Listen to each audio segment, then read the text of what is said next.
দেখি আমরা এখন কোথায় আছি? আমরা এখন আছি হলাম দোহারের সুন্দরতম জায়গায়। কোথায় আছি বলেন ভাই? সুন্দর একটি জায়গা। সুন্দর একটি জায়গা, যেটা দোহার খালপাড়ের পাশে অবস্থিত নাকি? মানে সুন্দর একটি পুকুর। এই এলাকায় যাদের বাড়ি তারা কমেন্ট করবেন। এই এলাকায় যাদের বাড়ি তারা একটু কমেন্ট করবেন যে আপনাদের বাড়িটা দেখে কেমন লাগছে, আপনাদের পুকুরটা দেখলে কেমন লাগছে জানাবেন। আপনাদের এলাকায় আসলাম, অনেকে কমেন্ট করছেন এর আগেও।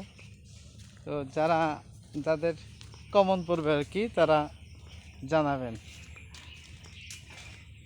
অনেক সুন্দর একটি রাস্তা হয়েছে, অনেক সুন্দর একটি পুকুর, ঘাট, সুন্দর।